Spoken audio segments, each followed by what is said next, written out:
Hey guys, welcome back to the channel. My name is Brian and I am the Horror Show host. And today, along with Tom from Bad for Your Health Entertainment, say hello, Tom. What's happening, everyone? Happy Valentine's Day. Happy Valentine's Day to you too, Tom. How was your Valentine's Day before we get started? Excellent. Excellent. I enjoyed it. Excellent day. Good time. Good fireplace. I'm on vacation. I did a show yesterday on Bad for Your Health. I spent a lovely day with my girlfriend and her mother and a friend of the family. Nice. Could not ask for more. And now I am doing the Horror Show host page 40th anniversary review of the 1981 Canadian classic, My Bloody Valentine. Yes, we are doing the My Bloody Valentine original and talking about the remake just a little bit. But actually, what's interesting that I want to mention first is that the trailer for this movie, they had a full trailer, but back when before the remake came out, they had like this 30-second teaser, and that's all there was. And then they were able to release the full trailer, and it's actually a lot better than the teaser trailer, I think. It's kind of like it starts off like Alligator with the theme it had, like the Yep. Wow. And the whole coal mining town and yeah, man. I mean, I remember. I wasn't alive, but I do remember seeing the teaser on one of the DVDs or whatnot. Yeah. So what did you think of the original My Bloody Valentine? I gotta tell you about my thoughts on the original. Is that it actually? Here we are, 40 years talking about it, and out of those Halloween ripoffs that came out, it really has stood on its own 2 feet over the last 40 years. No sequel, no. I mean, obviously there was a remake that came out around 30 years later, but there is a certain quality to My Bloody Valentine that sets it apart from a lot of the other horror films of that time, Terror Train, Prom Night, etc., etc. But like, I enjoy it. It's not the best, but it's definitely not the worst. We were supposed to do a video on my Terror Train. we are going to do Terror Train. All right. There were some scheduling issues. As always. That's good. As always. Let me just write this out. I'm trying to share the video around a little bit. Yeah, but what I thought about the video, the movie, is that I actually thought that the cast of characters interacted very well, and it made you it was a classic whodunit. Like, you didn't really know who did it, even though you kind of maybe sort of have an idea that so and so was in fact the killer. Yeah, there was also the fact that you didn't want one of them to be the killer, or you didn't want either one of them to be the killer. No. Yeah. No, I agree with you. We could say spoilers on this video, right? Yeah, so spoilers in this video. We will be talking spoilers for the 1981 film as well as probably the new film as well. Well, the 2009 remake.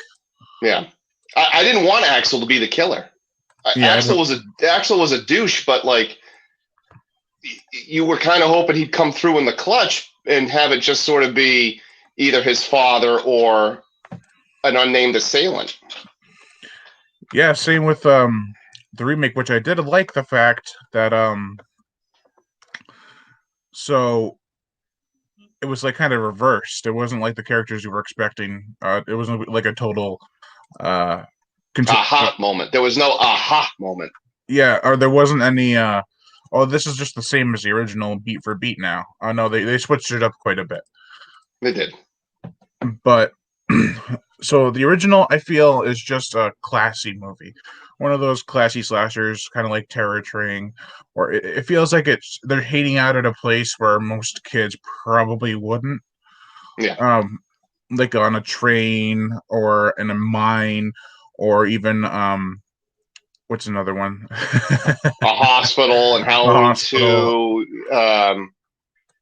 Madman, which was kind of a ripoff of Friday the 13th. Yeah, it was also it was going to be like The Burning, but they had to change it because The Burning was coming out. The Burning was coming out, yeah. Yeah, but even the first Halloween, like, kids don't hang out babysitting. They just they hung out. They hung out other places. Yeah. I thought the cast, which was I'm trying to remember all their names. It was like Paul Kellman was TJ and Lori Howler and Neil Affleck. I remember Neil Affleck as Axel was like your stereotypical '80s villain douchebag. Yeah. But you, like I said a minute ago, I was hoping because at the end you almost believe he is willing to find out if his father was the killer. Yeah.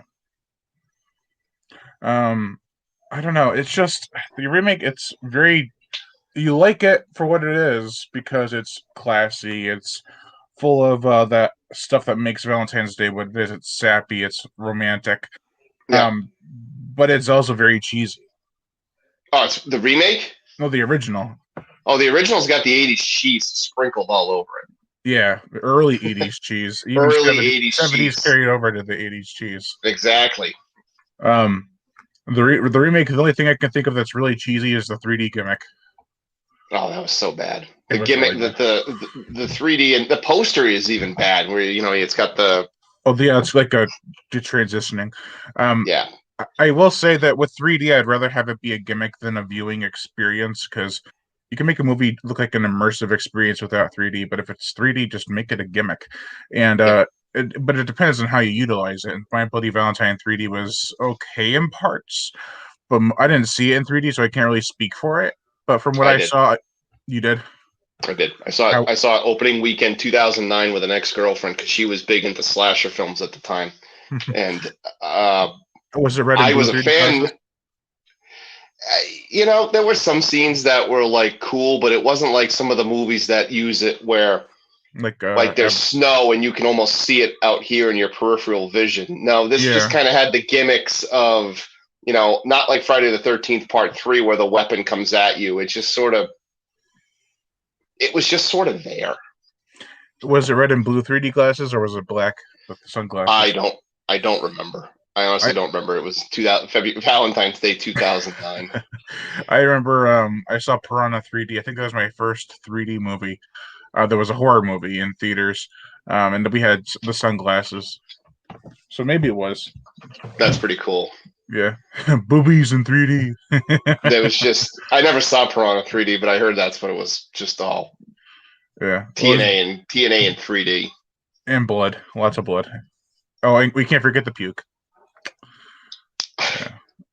I just think that movie it definitely has more of a cult following than some of the other films we were talking about, Terror Train, etc., Prom Night. I mean, My Bloody Valentine or Piranha? My Bloody Valentine, the original, has more of a cult following than some of its others. I think it's up there with Madman and its cult following. Like, there's conventions and stuff for this movie. Yeah, which is just weird for me to think about. Yeah, it's kind of like Zombie or Madman. They'll have these little conventions or here and there sprinkled around for that one movie that didn't have a sequel, or Zombie didn't have official sequels, but no. You don't see any like conventions for, let's go to the convention for the Prowler. Like, you don't see that. No, or Maniac Cop or Maniac Cop, yeah. Maniac Cop, I said, Maniac maybe, but not Maniac Cop. I like Maniac Cop, but I haven't heard of any conventions. No.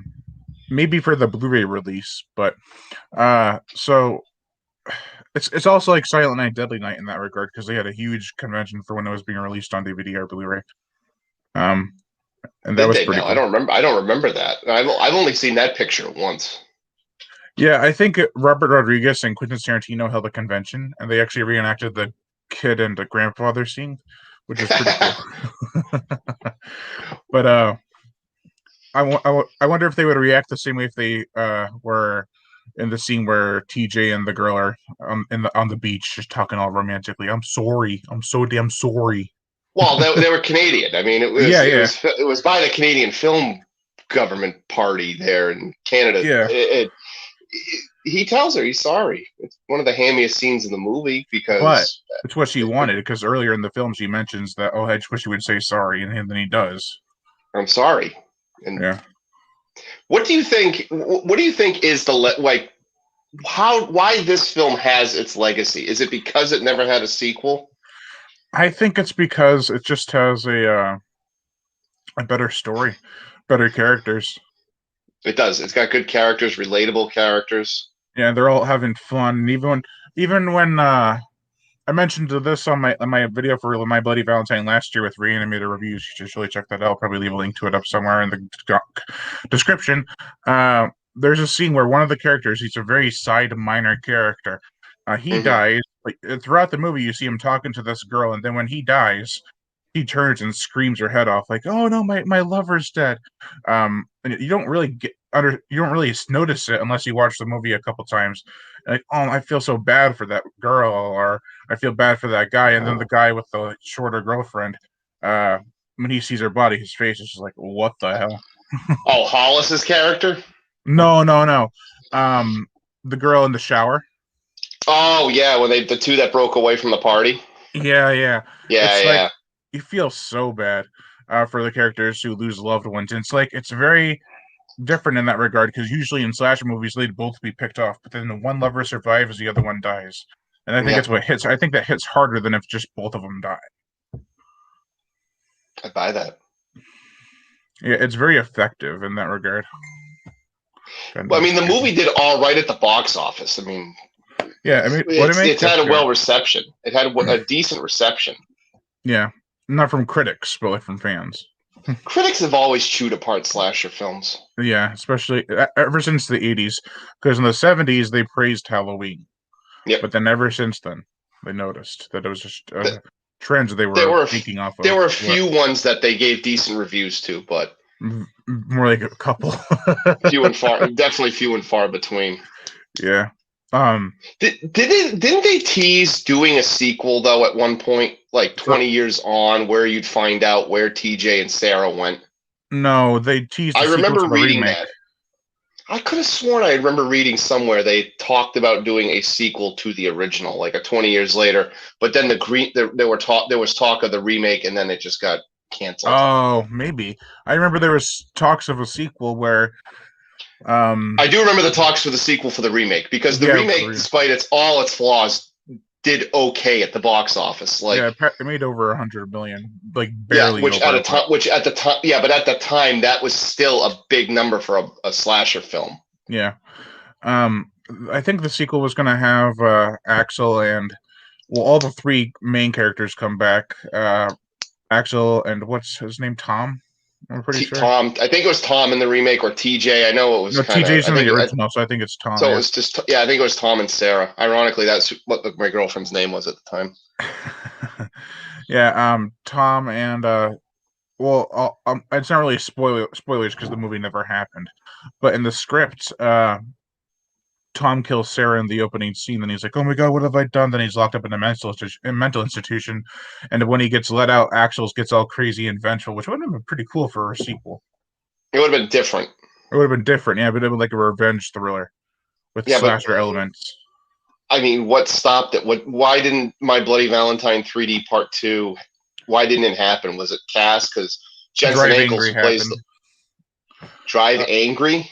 yeah, Paul Lucier's next film, he said if this film didn't do well, he was going to quit the industry, and he did for like 10 years because that movie bombed. Drive Angry. Hmm. Wasn't that with Nick Cage? Kurt Russell, that's Ghost Rider you're thinking of. Which one am I thinking of?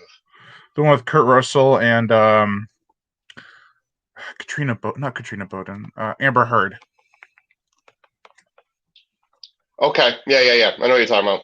Yeah, that came out a couple years after My Bloody Valentine. Then when that happened, and it bombed, he just kind of quit and didn't do a sequel to My Bloody Valentine. And now it's Okay, kind of too late, which I don't think it's too late. It's been only I don't think it's too 11 late. years. It might be for some people in this industry, but I think he could come back with a sequel. He did do another movie recently called Trick, which I haven't seen yet, but I heard was okay. Yeah, but you know how it is now in this day and age. Everyone's got the attention span of an eel, and a sequel to do a sequel from a movie over 10 years old is it's like no, we must remake it again. How many Well, Black Christmas remakes have we gotten in the last few years? yeah, but then they did a sequel to the original Halloween the same amount of time, pretty much. It was like 2018 when we got a sequel to that film. Um, but it was Yeah, but that was more of a continuation to the first Halloween 40 yeah, years yeah. prior. But That's true. I would not object to seeing a My Bloody Valentine sequel. To what, the original or the remake or Well, both. I think it's a little too late to do the original. Yeah. Um. Axel probably would have died of blood loss. Oh yeah. Um. Yeah, Poor Axel. poor Axel. What'd you think of the other characters? Axel got slashed. Yeah. What'd you think of the other characters? Like as you mentioned, Haas. There's also Hollis. They were Howard. all They were all relatable because you had Yeah. the chill guy just wanting to get drunk. You had his girlfriend who was your average good looking chick, and you got the big guy who was sort of the manager, quasi leader. They all kind of had that familiarity, and it made you care about them, like you said. Yeah, and you also had the goofball character like Howard. Howard the goofball. You had That was the kind old female teacher who gets axed in the first act. You oh had yeah, the no, cop, the laundromat owner who's running the laundromat, who's reinvigorating the child's interest into the Valentine spirit. Um, the cop, the cop. He was your good, oh my, honest. that's another thing is the cop. I felt so bad for him because then he gets that other chocolate box and he thinks it's going to be a heart inside, but it's He thinks actually it's a. but it's a letter from the laundromat owner who was asking if she wanted to be her Valentine, but she was already dead. So She was dead. it was so sad. It goes back to what you said. Make the characters are so relatable, and this guy had a feelings for her, and Mm-hmm.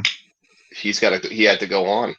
And he's the one who found the body too, which was horrible enough, but the state he found it in was even more shocking.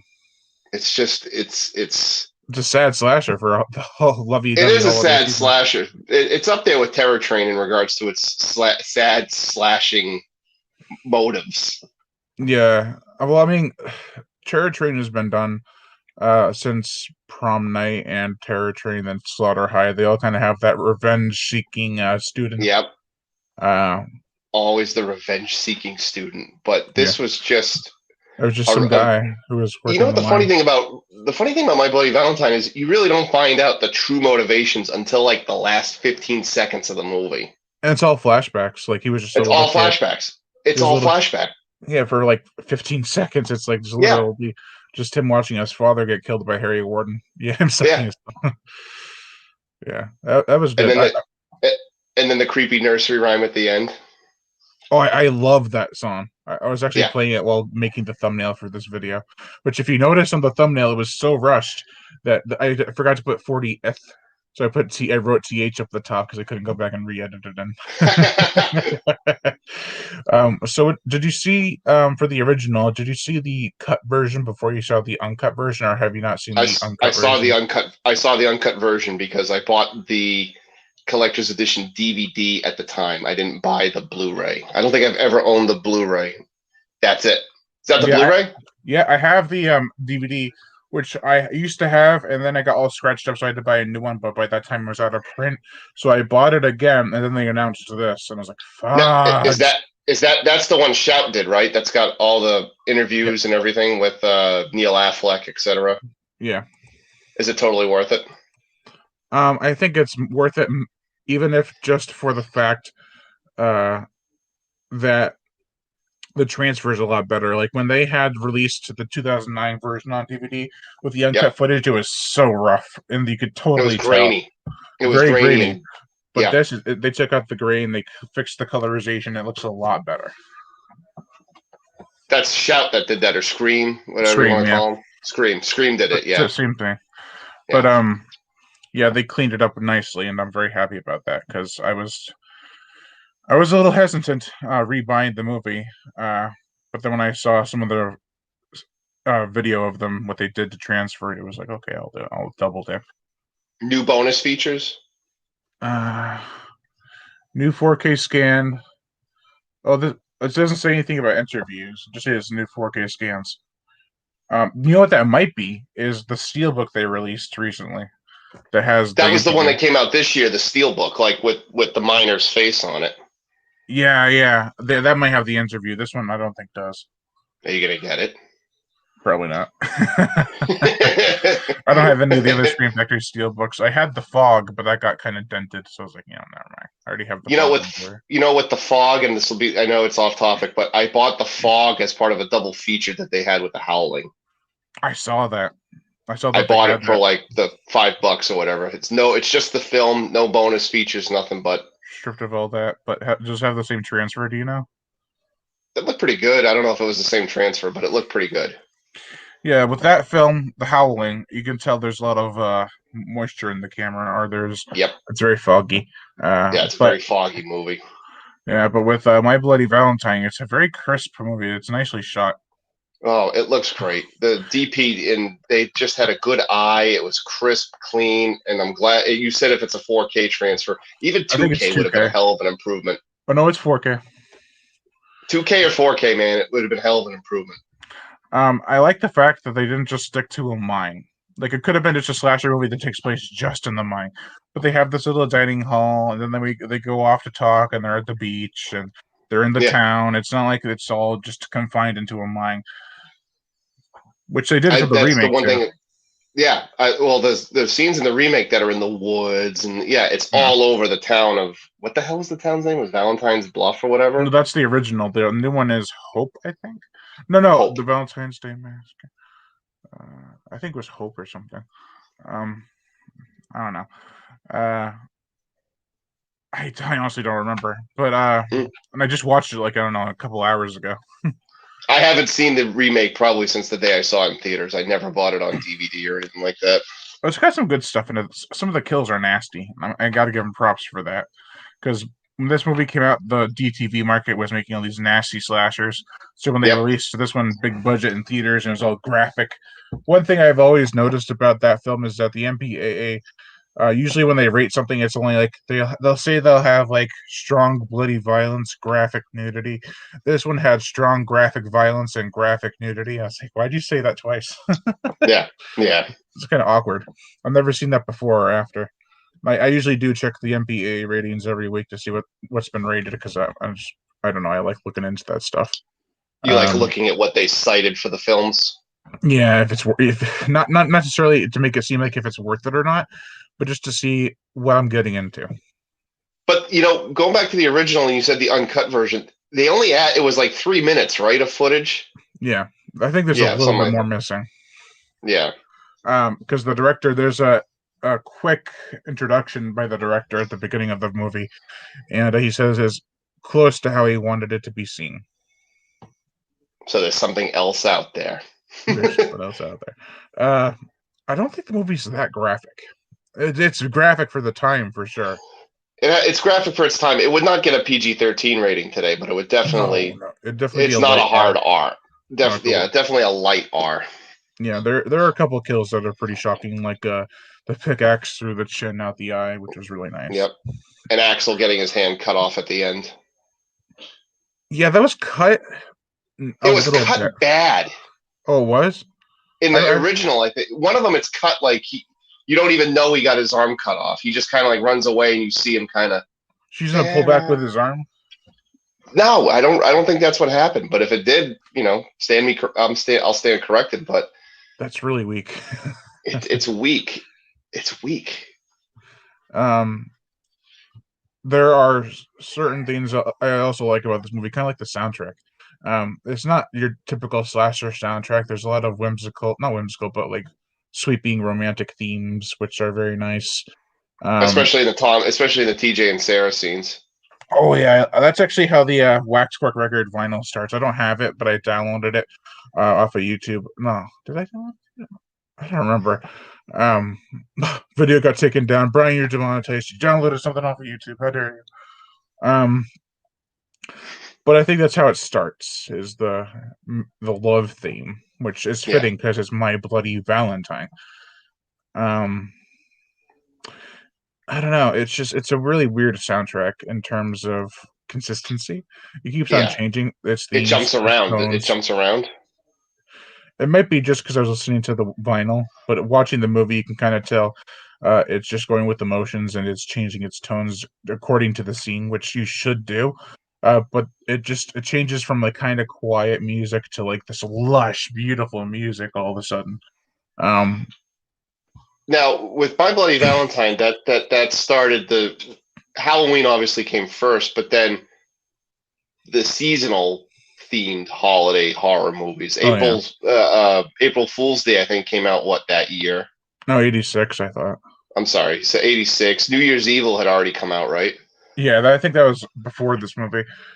Which you can see our review of it on this channel. Yeah, I'll have to leave a link to that somewhere. I can't leave it here because this is live. But yeah, a lot of slashers, mainly in the 80s, came out in 1981, mainly in that decade or that year. Yeah. That was prime time to get your slasher movie out. There were some slashers, kind of like You had Slaughterhouse. this. You had Slaughterhouse, Final Exam, Halloween 2. No, Slaughterhouse and like films like Intruder all came, and Oh. Hellraiser and Child's Play all came out in the late 80s. The slasher genre was already dying off, but they were doing decently at the box office, which doesn't make a lot of sense. But in the early days, you made bank with a slasher movie. But 1981 had a good catalog. A very good catalog. Final Exam. That's a parody. Doesn't count. I've never seen Final Exam. No, I'm thinking of Student Bodies. I'm sorry. I've never even heard of that movie. It's like the slasher goes around a campus killing people. There's one part where he takes a paper clip and just starts stabbing at the girl. It's like, what? What was it? Was it Scary Movie before Scary Movie? Oh yeah, very much so. It was a parody of the slasher movies.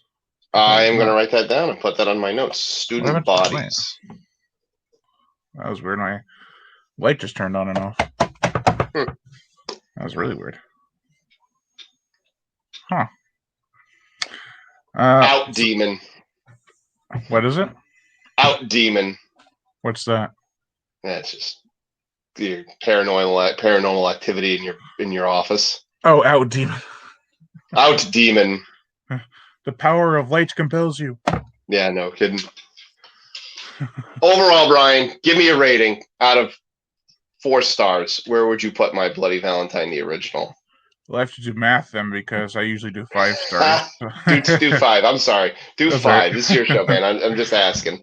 All right, I'll probably give it a 3. I'd give it 2.5, 3. Yeah, same.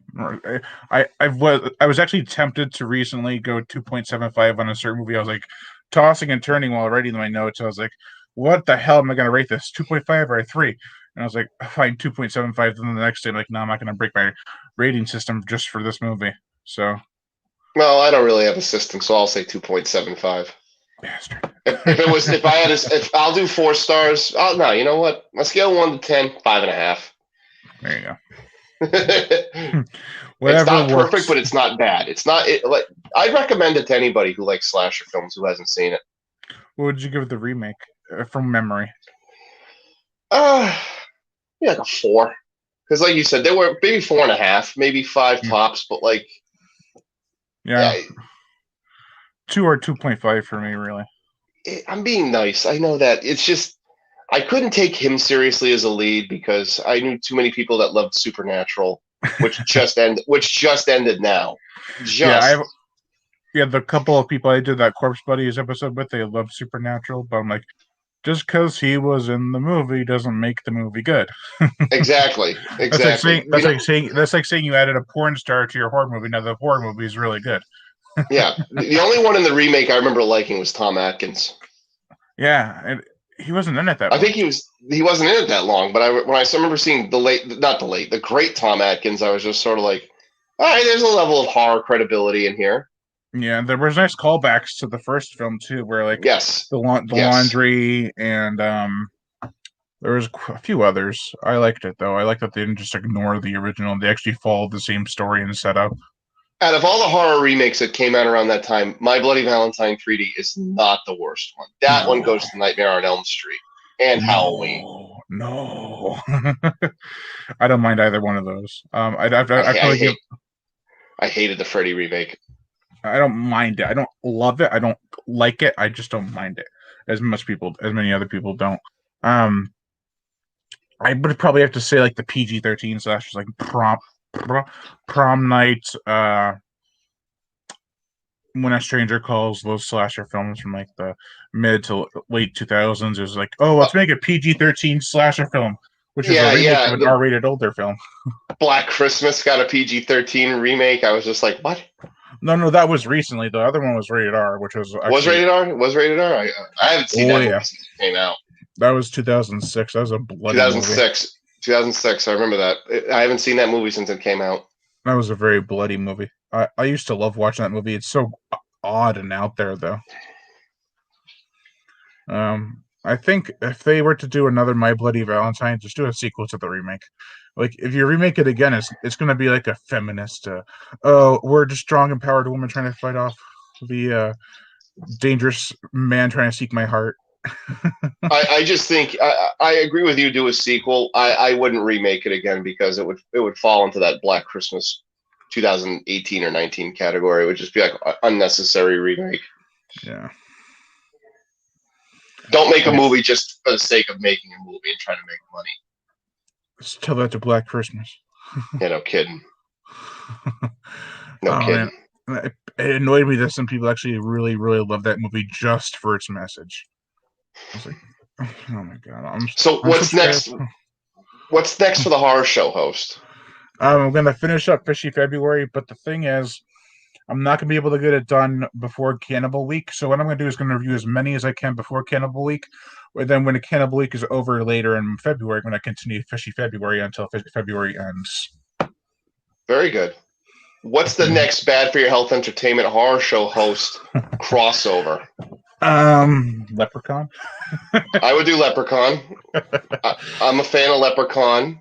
All 8? No.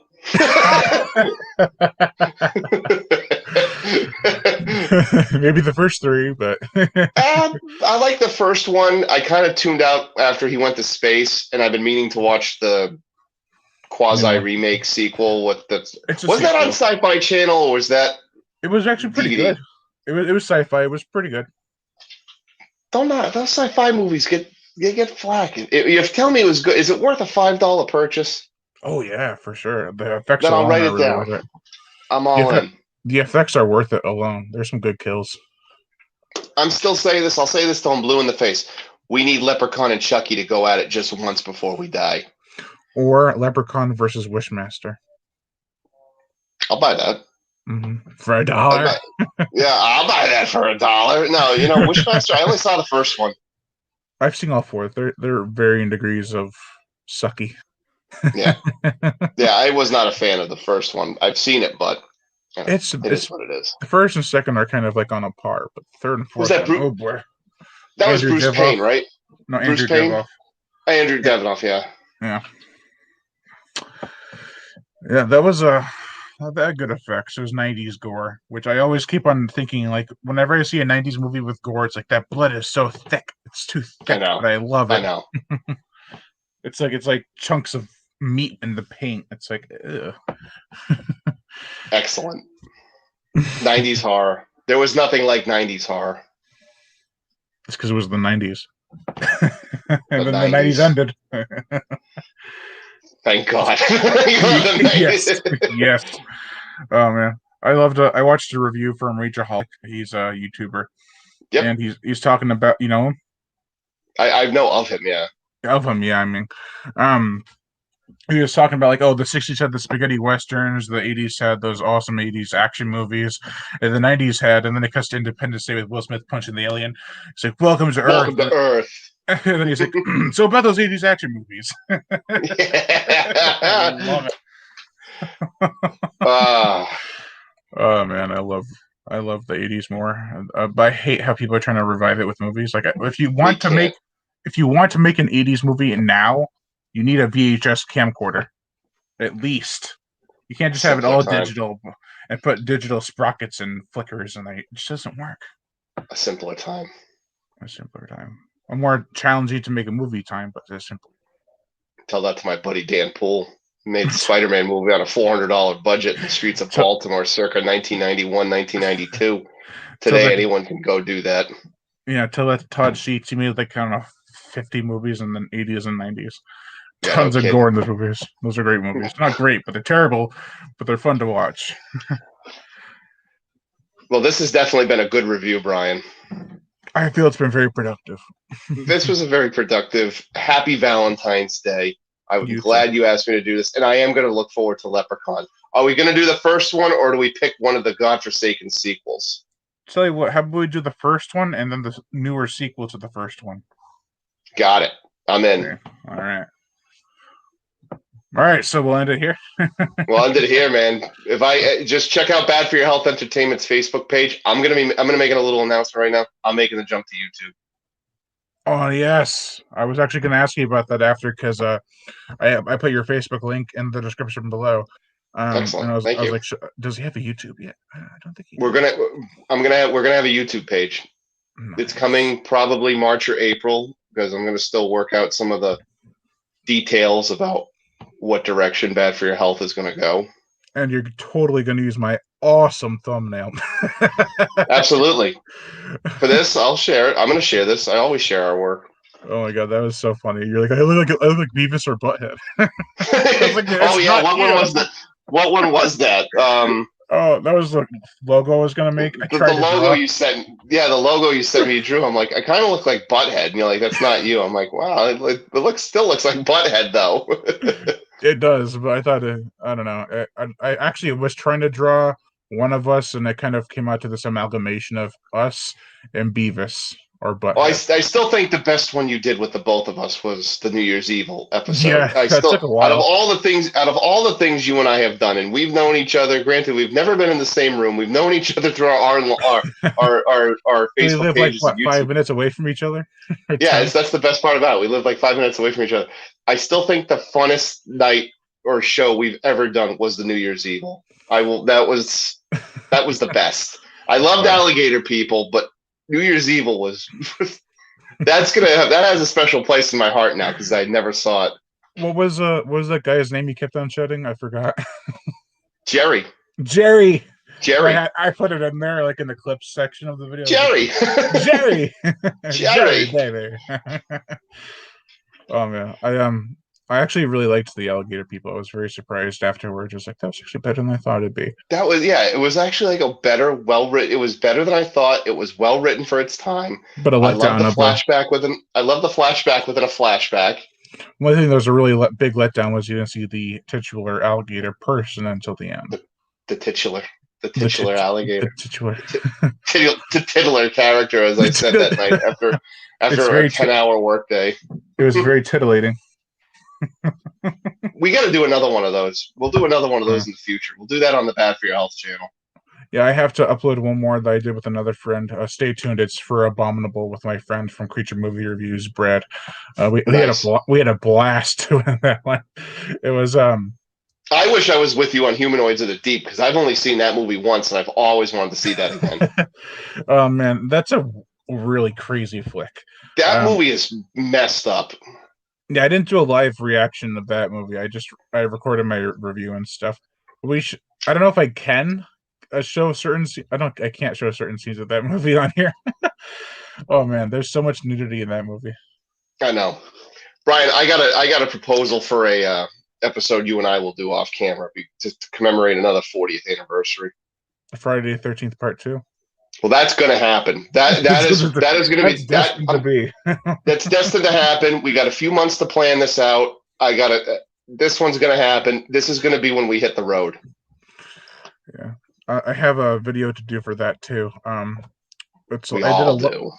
Everyone does. Everyone who knows it's coming up. Everyone's like, "What's coming up on the May 9th?" I think. No, that was the first one. Friday the 13th Part 2. That's when that came out, May 9th. I think it was May of '81. Because I thought the first Friday the 13th came out May 9th. I may be wrong. No, I'm right. I'm right.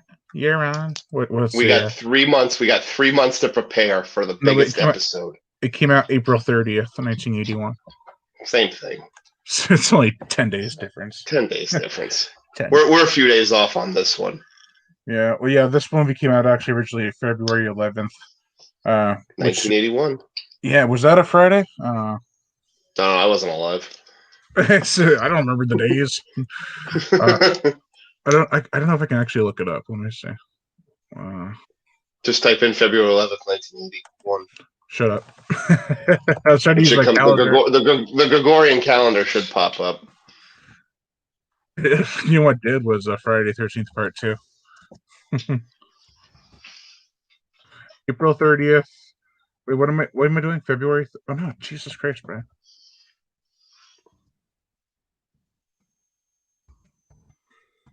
Wednesday.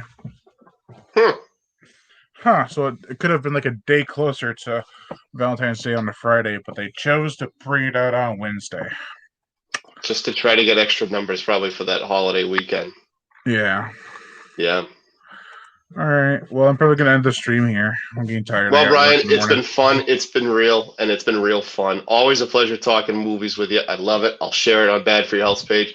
Check out Bad for Your Health's Facebook page. Don't forget to like, comment, subscribe, and share whatever videos I post. I usually try to do a video or an interview every week. Brian, thanks for having me on, man. No problem. And as always, Lion Brian Gatto, the horror show host. Make sure to like, comment on, as well as share this video. Like my And Facebook fan don't. page. Yeah, not yet. And Like my that's all Facebook, right. like my Facebook fan page, and support me on Patreon.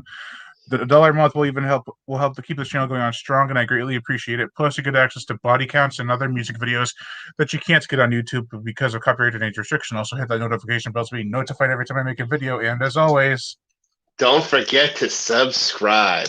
subscribe. Scribbles.